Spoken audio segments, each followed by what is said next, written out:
welcome to Toronto Talks, the podcast that brings you the most important stories about money, business, and technology. Whether you're an entrepreneur, a tech enthusiast, or just looking to stay ahead of the curve, we dive deep into the latest in finance, innovation, and industry. Hosted by Ashraf Amin and Sophie the Sage. We blend human expertise with cutting-edge technology to explore the dynamic world of modern industry with fearless curiosity and wit. Let's get started.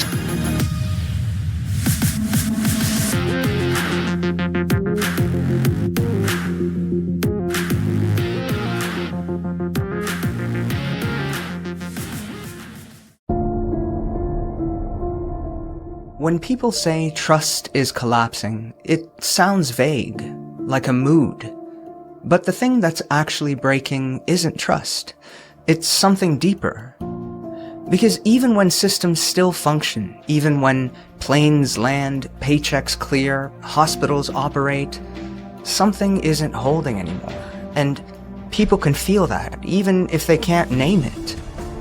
Legitimacy is what's fracturing. Not whether institutions exist, not even whether they're competent, but whether people accept their right to decide, to arbitrate, to define what counts as real, fair, or justified. That framing matters, because this isn't about believing everything an institution says, or even agreeing with it. It's about whether people still accept the referee, even when the call goes against them. Exactly. Legitimacy is the permission slip for coordination. It's the quiet agreement that says, even if I lose this round, I'll keep playing the game. And once that permission erodes, facts don't disappear, but agreement does. And that's the part that feels counterintuitive for a lot of people. You look around and think things are still working, and yet belief is collapsing anyway. That tension is hard to reconcile. Because legitimacy isn't just output, it's process, voice, dignity. It's whether people feel included in how decisions are made or merely managed by them. Right. And once people stop recognizing the referee, once that shared acceptance starts to slip, every other crisis gets harder because nothing coordinates without belief.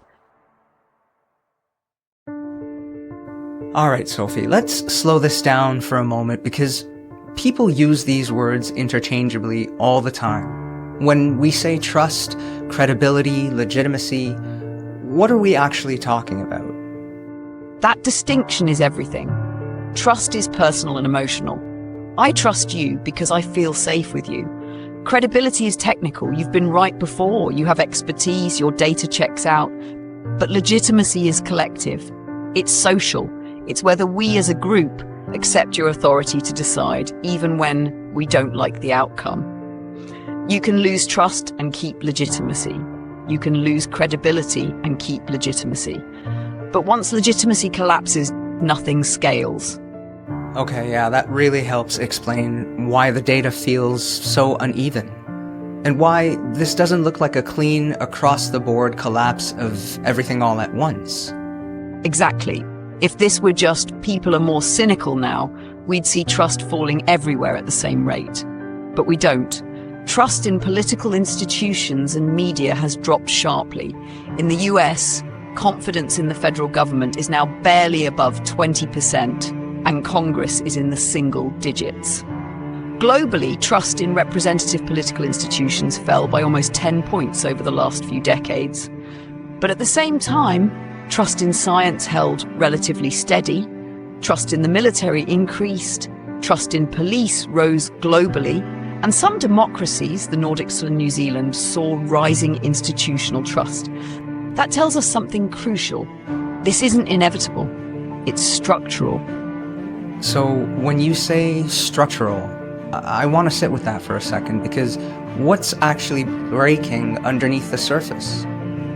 Legitimacy erodes when institutions remain powerful but become less answerable, when decisions feel distant, when reasoning is opaque, when people experience outcomes without feeling represented in the process. The system still works, but it no longer feels for you. Wow, that line really lands. It works, but it doesn't feel for you. And that's where the referee metaphor stops being abstract and starts to feel personal, right? Yes. In any complex system, sports, courts, markets, democracies, the referee is what allows disagreement without breakdown. You don't have to like the call. You just have to believe the referee is fair enough that the game is still worth playing. Once that belief goes, every loss feels illegitimate. Every decision feels imposed. Which also explains why just throwing more facts at people doesn't fix this. And sometimes it even makes it worse. Right. Because facts require a referee to matter. Evidence doesn't speak for itself. Data doesn't enforce conclusions. Belief in process is what lets facts coordinate behavior. Without that, information becomes ammunition instead of guidance. There's also something emotional sitting underneath all of this that we tend to gloss over. But you can feel it in how people talk. Yes, humiliation. The feeling of being managed instead of heard, of being optimized instead of respected. People don't revolt because a system is imperfect. They disengage when they feel erased. That emotional injury corrodes legitimacy faster than failure ever could.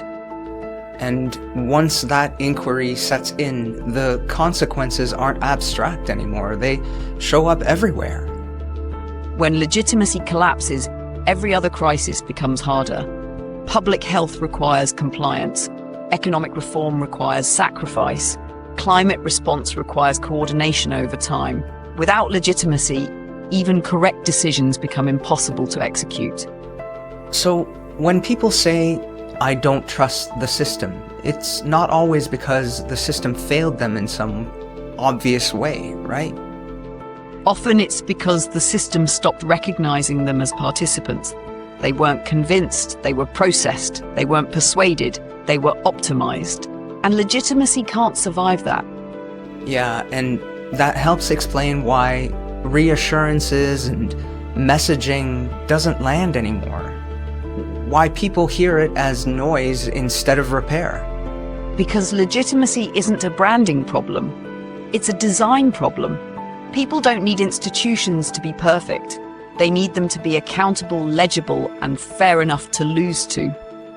And once that sense of fairness breaks, once people stop believing the process is real, authority doesn't vanish, it relocates to peers, to employers, to influencers, to identity-aligned voices, not because they're more accurate, but because they feel closer, more human, more dignifying. Which means the danger here isn't chaos or collapse in the usual sense. It's parallel order, multiple realities, multiple referees, all functioning but no longer coordinating. And if legitimacy really is a referee crisis, then the next question becomes unavoidable. What happens when we no longer agree on how value itself is measured? Because once the referee breaks, the scoreboard is next.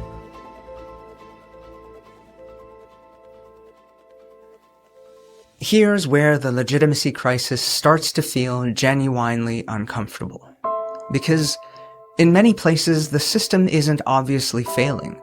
Public services still run, infrastructure still functions, most people can move through their day without encountering collapse. And yet, legitimacy keeps falling anyway. That disconnect is hard to sit with. It is, and it tells us something critical right away. This isn't just about outcomes, it's about how outcomes are produced, explained, and experienced. Legitimacy doesn't live only in results. It lives in process, in whether people feel represented, respected, and taken seriously along the way. Right. And you can hear that shift in everyday language. People don't usually say, the system is broken. They say things like, it works, but it doesn't work for me. Or worse, it works, but it doesn't care. That's the perception gap. The widening distance between institutional performance and public belief. And it's not irrational, because competence alone doesn't generate legitimacy. It's earned through fairness, voice, restraint, and visible accountability. When those weaken, performance starts to feel hollow, even when it remains technically strong. And once you see it that way, a whole lot of strange patterns start to make more sense. Especially the way trust seems to surge during emergencies and then collapse even harder afterwards. Exactly. During crises, institutions act decisively. The gap closes temporarily. People feel seen, protected, prioritized. Decisions are framed clearly. Trade-offs are acknowledged. For a moment, legitimacy returns, not because outcomes are perfect, but because seriousness is visible. Which makes what happens next even more damaging. Because when the emergency passes, expectations stay elevated, and institutions often revert to opaque processes, signals, and political installation. The contrast is brutal. People don't forget what seriousness looked like. They remember it and notice its absence. All right, Sophie, let me start by grounding this a little bit. You've laid out how legitimacy can fail even when systems still function. So here's the focused question. If most people say day-to-day services work, why does belief erode anyway? Because performance and legitimacy decay at different speeds. Across OECD countries, large majorities report satisfaction with basic services, healthcare access, utilities, transportation, schooling. But far fewer believe governments can handle complex, long-term challenges. That gap matters.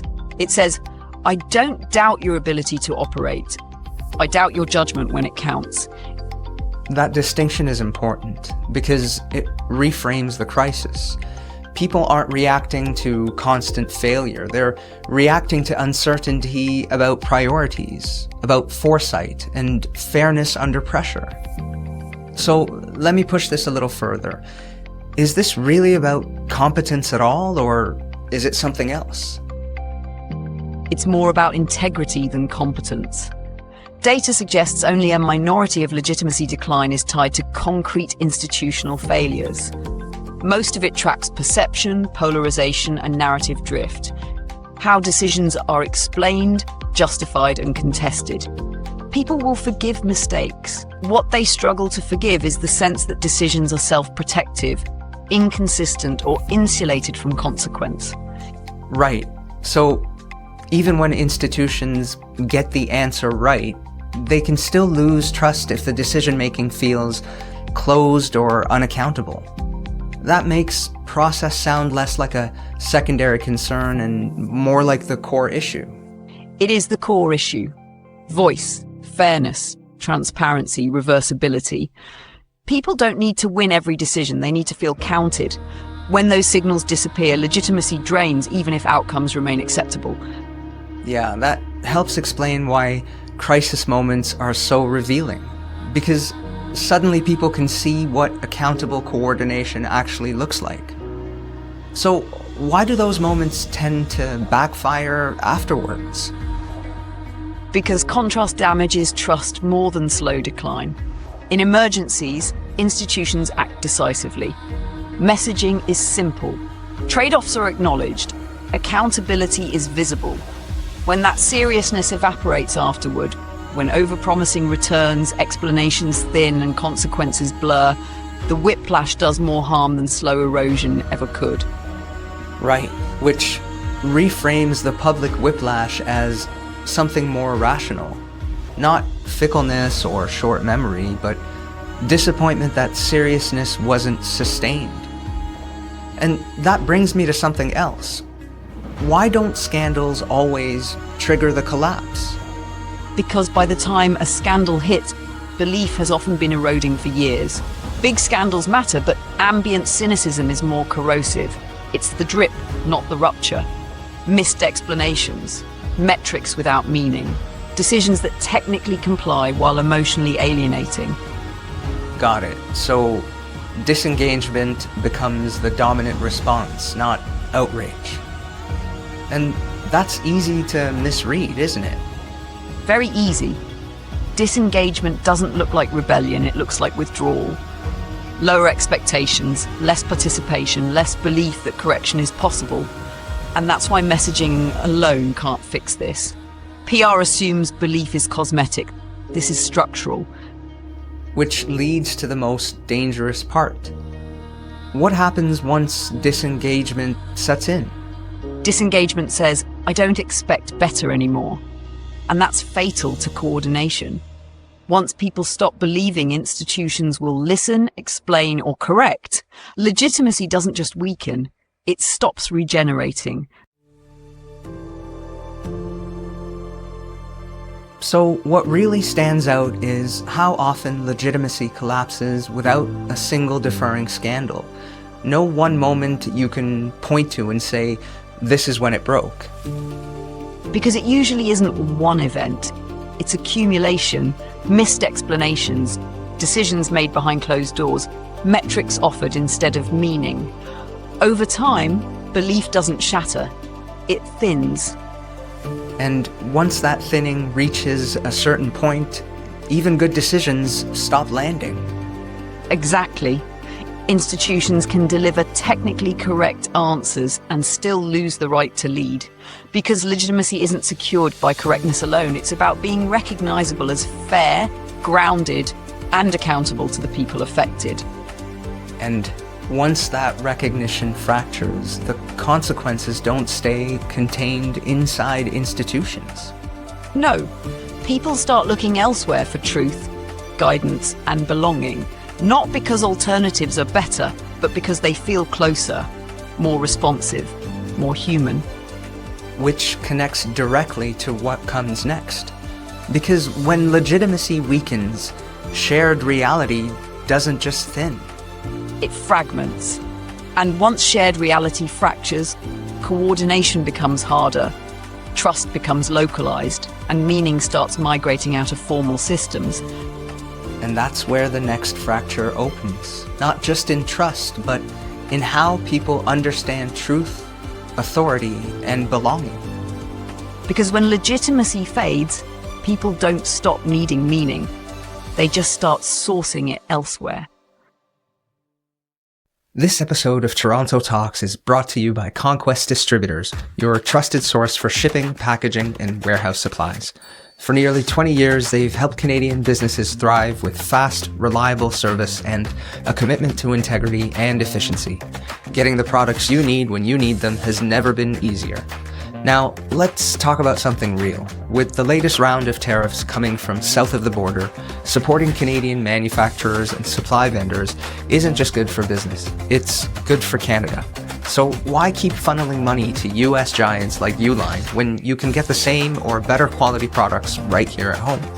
When you choose Conquest Distributors, you're not just getting top-tier packaging, shipping, and warehouse essentials at competitive prices. You're investing in local businesses, strengthening Canadian supply chains, and keeping economic power here at home where it belongs. With fast, reliable fulfillment, an easy-to-use online store, and a team that genuinely cares about your success, Conquest Distributors proves that Canadian businesses can compete and win on quality and service. And now, to make it even easier, Toronto Talks listeners get to enjoy 15% off their first online order with promo code TALK15. Head on over to conquestdistributors.ca and see for yourself. That's conquestdistributors.ca, your trusted business supply partners. Now, back to the show. There used to be moments when a society knew it was watching the same thing. A speech, an election night, a breaking news event.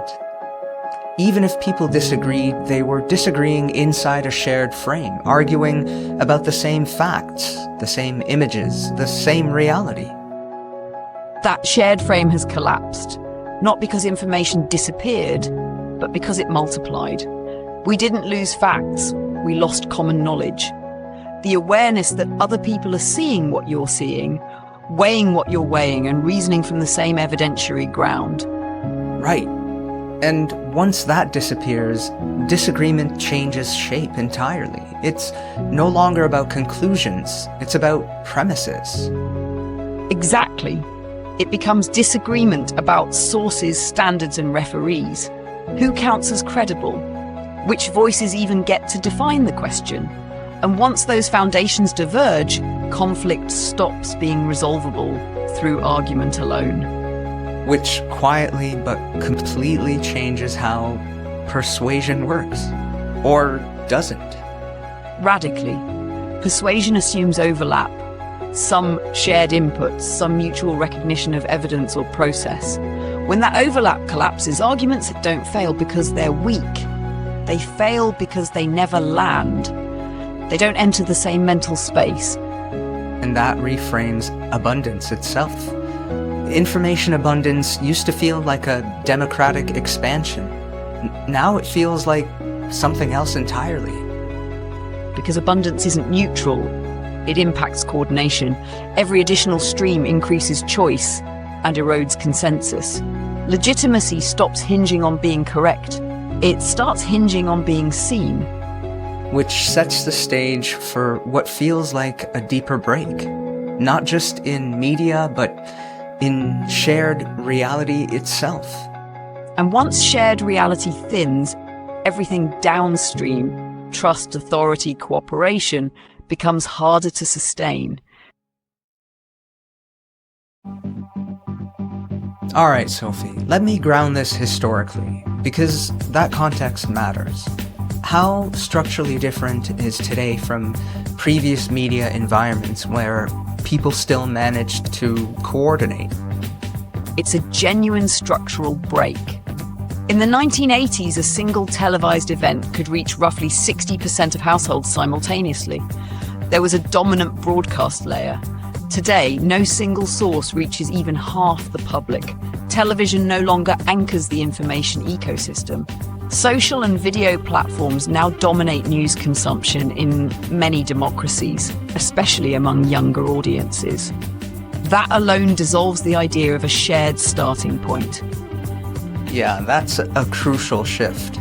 Because without a default place to look, people don't just interpret events differently. So let me advance this a little further. What happens when there's no shared starting point at all? People don't disagree on meaning, they disagree on what happened. Younger audiences often consume news through dozens of fragments, clips, creators, screenshots, group chats, algorithmic feeds.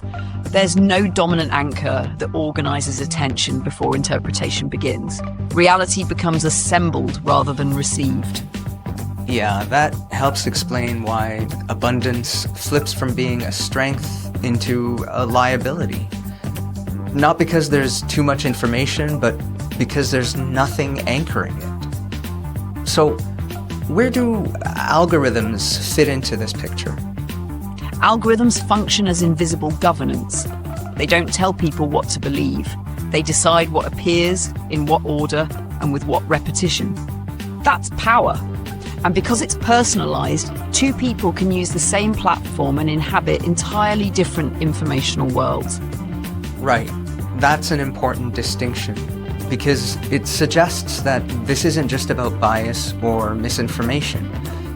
People often talk about echo chambers here. Is that the right frame? Only partially. Some people are in echo chambers, others are in constant overlap, exposed to many viewpoints, but without a shared method for resolving conflict. Echo chambers harden belief. Overlap without standards exhausts it. Both conditions undermine consensus, but in different ways. Got it. So once people are exhausted, once sorting truth becomes cognitively expensive, something else steps in to do the work, right? Is that where identity takes over? Yes. When shared referees disappear, identity becomes the carrier wave for facts. People stop asking, is this true? And start asking, who is this for? Who is this against? Information becomes a signal of belonging rather than a claim about reality. Yeah, and that reframes the collapse of common knowledge. Not just as disagreement over facts, but as a deeper coordination failure. Can you unpack that a bit more? Common knowledge isn't just knowing something. It's knowing that others know it, and knowing that they know that you know it. That recursive awareness is what makes coordination possible. Once it disappears, reasoning your way to consensus becomes almost impossible. Right, which is where power starts shifting, quietly, without announcement, through visibility rather than verification.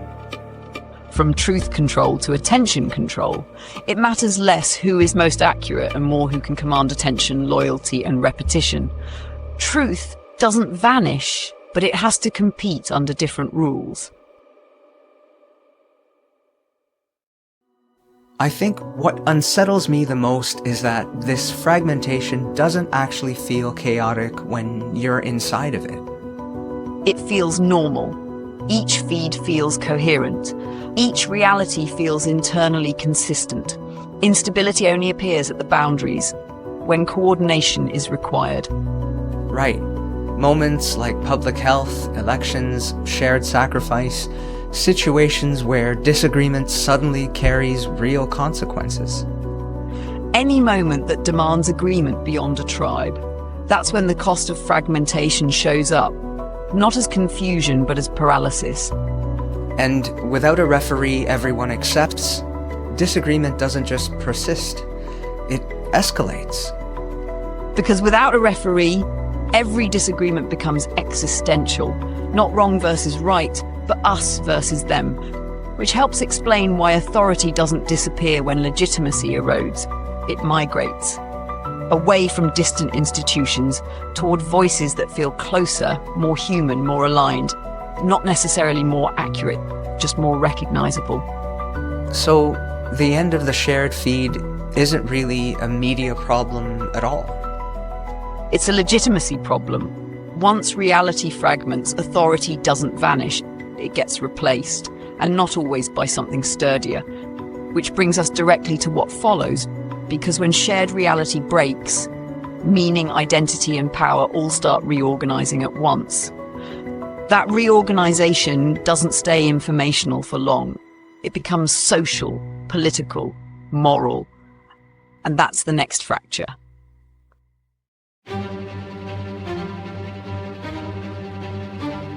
Up to this point, we've talked a lot about what's eroding. Trust in institutions, confidence in expertise, belief in shared systems. But I want to slow that down for a moment because when people say they don't trust institutions anymore, it can sound like trust itself is disappearing. And that doesn't quite fit what we're actually seeing, right? It doesn't. Trust doesn't vanish, it relocalizes. It moves closer to lived experience, closer to people who feel accessible, responsive, and human. When distant systems feel abstract or unaccountable, people don't stop trusting altogether. They redirect trust toward places that feel proximal.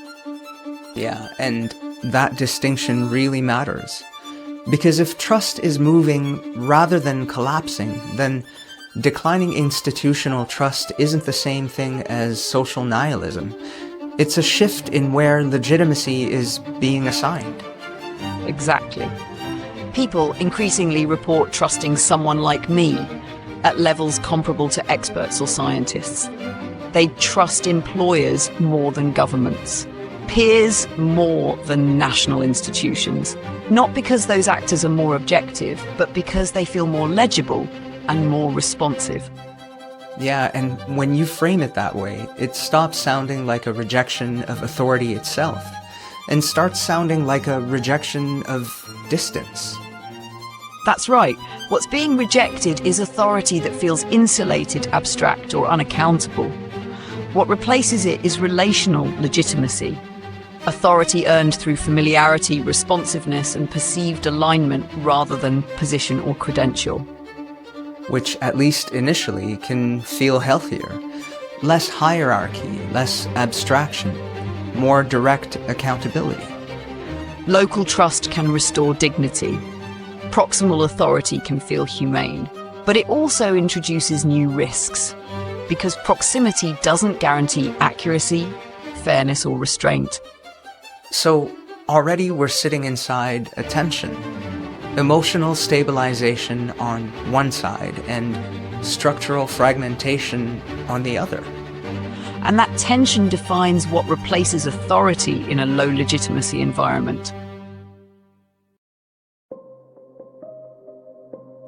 All right, Sophie, let me make this concrete. When surveys show people trust someone like me, who are they actually trusting in daily life? They're trusting peers, co-workers, managers, creators, local figures, people embedded in their everyday context. Globally, roughly 3/4 of respondents say they trust someone like me to tell the truth. That's not anti-intellectualism, it's relational logic. Credibility now flows through proximity rather than institutional position. Yeah, okay, that helps clarify something else that we're seeing, right? Trust concentrating around work. So let me advance this thought. Why have employers become such prominent legitimacy holders? Because for many people, the workplace is one of the few remaining sites of consistent interaction and accountability. In multiple surveys, my employer now ranks as the most trusted institution, well above government or media. That reflects daily tests of legitimacy.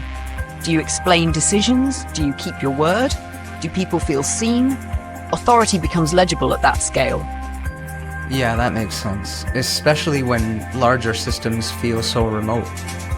But acknowledging that, I'm guessing employers can only absorb so much civic weight, right? Exactly. Employers can function as legitimacy islands, providing structure and meaning amid institutional drift, but they were never designed to carry civic authority. When too much legitimacy concentrates there, other systems hollow out. And once trust flows through proximity like that, it also explains why influencers gain so much traction. How do they fit into this shift? Influencers operate as epistemic brokers. They translate information through identity, tone, and perceived alignment rather than institutional validation. Sometimes that's valuable. Lived experience can surface blind spots experts miss. But it also collapses a crucial distinction between knowing something and having experienced something. So, expertise doesn't disappear, but it loses automatic authority. Correct. Expertise used to be validated institutionally. Now it's validated socially through alignment and trust. That doesn't eliminate expertise, but it forces it to compete on different terms. And for some people, even that competition becomes exhausting. What happens when people stop searching for a new authority altogether? They disengage.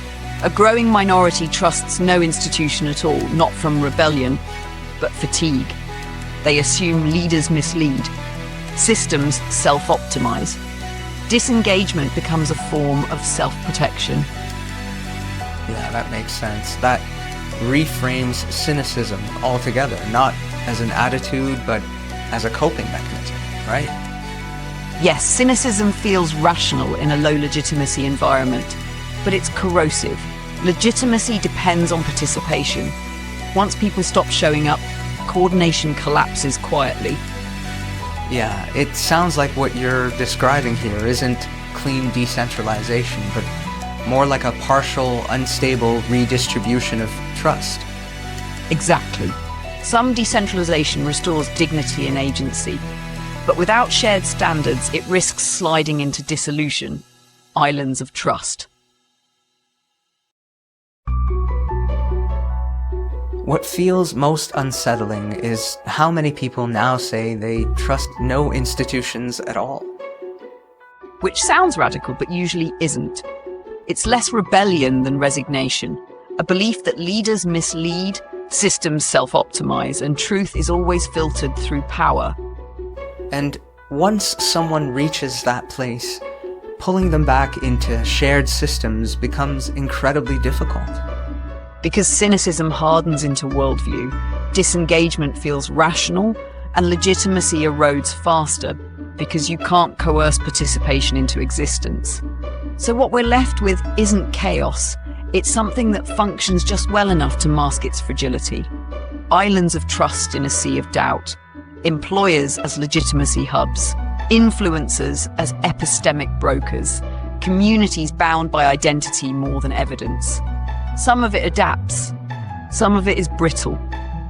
Right, and that brittleness only reveals itself when coordination becomes unavoidable. Exactly, when trade-offs are required, when sacrifice is demanded, that's when substituted authority reaches its limits. Which brings us to the question we can't keep circling. If we can't return to old forms of authority and can't survive without legitimacy, what does repair actually look like? Not nostalgia, not control, but something durable enough to hold. Here are the top 6 reasons why smart Toronto businesses choose Conquest over Uline. We were going to do a top 5 list, but the truth is, doing a little extra is kind of our thing. Number 6, we offer free shipping. Uline doesn't.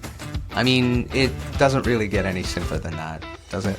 Number 5, we've got 35 5-star Google reviews from real customers. They've got Yelp, Trustpilot, and Glassdoor reviews that read like corporate horror fiction. Number 4, we're actually in the GTA. Uline, they're out in Milton, aka delivery purgatory. We ship like your time matters, because it does. Number 3, we are proudly all Canadian. Our customers, suppliers, even our platform, Uline, they're one of America's biggest employers, stars and stripes to the core. Number 2, our carbon footprint is essentially non-existent. Remote operations, no warehouses, and definitely no junk mail catalogs from the Jurassic period. And reason number 1, Uline infamously offer their free hats and barbecue sauce. We, on the other hand, offer real savings, fast service, and actual value.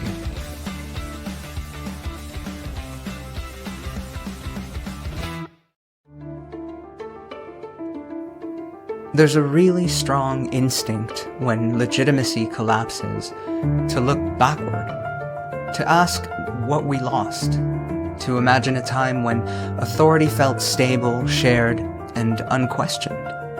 And I hear that impulse, because nostalgia feels safer than uncertainty. But nostalgia is a trap, because the institutions people remember as legitimate weren't legitimate because they were old.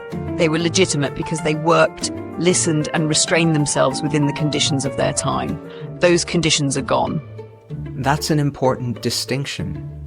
So repair can't mean restoration. We're not going back to something that no longer exists. No, legitimacy can't be rebooted by messaging, rebranding, or moral lectures. It has to be earned again, under fragmentation, under scrutiny, under distrust. And what's striking is that the data suggests this isn't just theoretical. Some institutions are still managing to hold legitimacy, even now. Yes, not perfectly, but consistently. They share traits: competence without arrogance, process without opacity, authority without humiliation.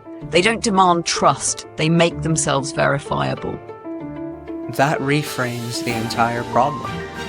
If that's true, then legitimacy isn't about belief or persuasion, it's about design.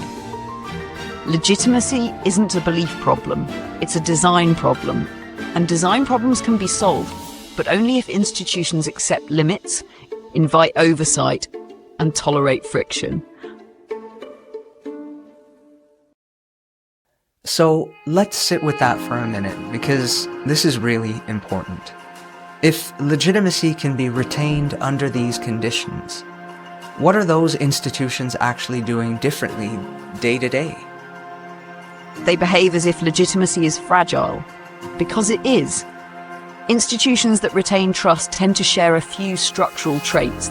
They are competent, but not performative about it. They are non-partisan in posture, even when operating inside political systems. They are proximal, closer to people's lived experience, and they operate with visible integrity, not just internal codes. That's why trust remains relatively high in science, in the military, in local services, and in high-cohesion democracies. Right. This isn't about being flawless. It's about being predictable, restrained, and accountable. Especially under pressure. Exactly. People will tolerate mistakes far more than they tolerate opacity. What they can't tolerate is the sense that decisions are insulated from consequence, or that disagreement itself is treated as deviance. Which brings us right back to design. Not as theory, but as lived experience. Yes, legitimacy lives in process. Who gets heard, how evidence is weighed, whether decisions are reversible, whether power explains itself. When institutions change incentives and processes, not messaging, trust can be rebuilt, slowly, unevenly, but genuinely. Exactly. That's where the phrase, trust but verify, suddenly feels less cynical and more necessary. Because it's not cynicism, it's cultural hygiene. Trust but verify assumes good faith and accountability. It says we're willing to cooperate, but not blindly. That posture keeps legitimacy alive without demanding innocence from power. There's also a media dimension to what you're describing. And it's uncomfortable to sit with. Because if legitimacy now has to be earned in real time, then media doesn't get to assume the referee role anymore. It has to justify it. Yes, media has to concede that it no longer owns the referee role by default. That authority has to be earned through rigor, transparency, and restraint. But it also has to resist something dangerous: the temptation to chase alignment instead of truth. If media becomes purely tribal, it may gain loyalty, but it loses legitimacy. So, when you put it all together, legitimacy sounds incredibly fragile, but not gone, and not unreachable either. Fragile, but recoverable, not quickly, not universally, and not without humility. But the data tells us this isn't a one-way collapse. It's a test of whether institutions can adapt their design to a more skeptical, pluralistic world. Right. So in essence, legitimacy hasn't disappeared, it's just no longer automatic. It doesn't arrive with a title, or a credential, or a platform attached. That's right. It doesn't flow from position, tradition, or expertise alone. It has to be demonstrated repeatedly under conditions that are less forgiving than ever. Which means institutions don't just have to be right in some abstract sense. They have to be recognizable as fair to the people living within their consequences. They have to explain their reasoning. They have to show their limits. And most of all, they have to remember who they exist for. Because once legitimacy fails at that level, it's not just trust that erodes. The ability to act together, to ask for sacrifice, patience, or cooperation starts to fall apart with it. Coordination fails. Sacrifice feels illegitimate, and every decision becomes suspect. Not because people reject reality, but because they no longer agree on who gets to define it. And that brings us to a realization that's hard to avoid once you see it. One that reaches beyond politics or culture and into everyday life. If legitimacy is the referee crisis, then what comes next isn't just political or cultural. It's economic, it's moral, it's personal. Because once we stop agreeing on who to trust, we stop agreeing on what counts. That's where the next fracture begins. When the rules still exist, but fewer and fewer people believe the scoreboard reflects anything real. If legitimacy is the referee crisis, work becomes the scoreboard crisis. When effort no longer guarantees reward and reward no longer proves value, the game itself comes into question. And that's where we go next. That's it for the show. Like and subscribe wherever you get your podcasts, and reach out to us anytime at talk@torontotalks.ca. We'll see you next time right here on Toronto Talks, where big ideas come to life and curiosity never sleeps.